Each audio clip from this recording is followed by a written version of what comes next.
Pada waktu Herodes menjadi raja wilayah Yudea, ada seorang imam bernama Zakaria.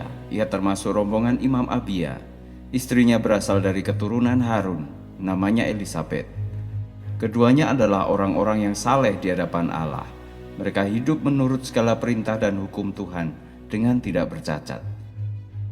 Tetapi mereka tidak mempunyai anak karena Elisabet mandul. Selain itu, keduanya pun sudah lanjut usia. Pada suatu kali, ketika tiba giliran rombongan Imam Abia, Zakaria menjalankan pekerjaan keimaman di hadapan Allah. Menurut adat istiadat pekerjaan imam, undian dilaksanakan dan menentukan siapa imam yang bertugas masuk ke dalam bait Allah dan membakar dupa di situ. Kali itu, Zakaria lah yang terkena undian. Pada saat pembakaran dupa itu dilakukan, seluruh umat yang berada di luar memanjatkan doa. Lalu malaikat Tuhan memperlihatkan diri kepada Zakaria. Malaikat itu berdiri di sebelah kanan meja tempat pembakaran dupa. Ketika Zakaria melihat malaikat itu, ia terkejut dan menjadi sangat takut. Lalu kata malaikat itu kepadanya, "Jangan takut, hai Zakaria. Permintaanmu telah didengar dan istrimu Elisabet akan melahirkan seorang anak laki-laki untukmu. Hendaklah engkau menamainya Yahya.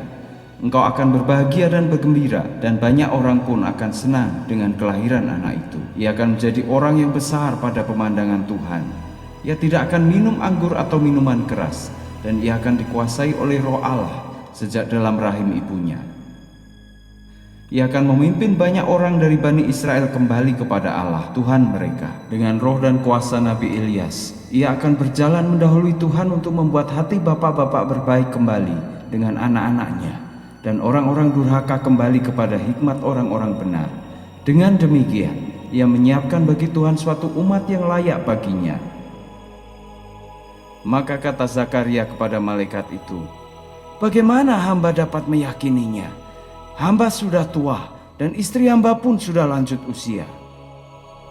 Maka jawab malaikat itu, "Aku ini Jibril yang selalu siap sedia di hadapan Allah. Aku diutus untuk berbicara kepadamu dan memberitakan kabar baik ini kepadamu. Ingatlah, semuanya akan menjadi kenyataan pada waktunya. Akan tetapi oleh karena engkau tidak percaya pada kata-kataku, maka engkau akan menjadi bisu dan tidak dapat berbicara sampai saatnya segala perkara itu terjadi." Orang banyak yang berada di luar menunggu Zakaria. Mereka heran sebab ia begitu lama di dalam bait Allah. Maka ketika ia keluar dan tidak lagi dapat berbicara kepada mereka, mereka pun tahu bahwa di dalam bait Allah ia telah mendapat suatu penglihatan dari surga. Dengan bahasa isyarat ia berbicara kepada mereka sebab ia telah menjadi bisu. Setelah hari kerjanya berakhir, pulanglah ia ke rumahnya.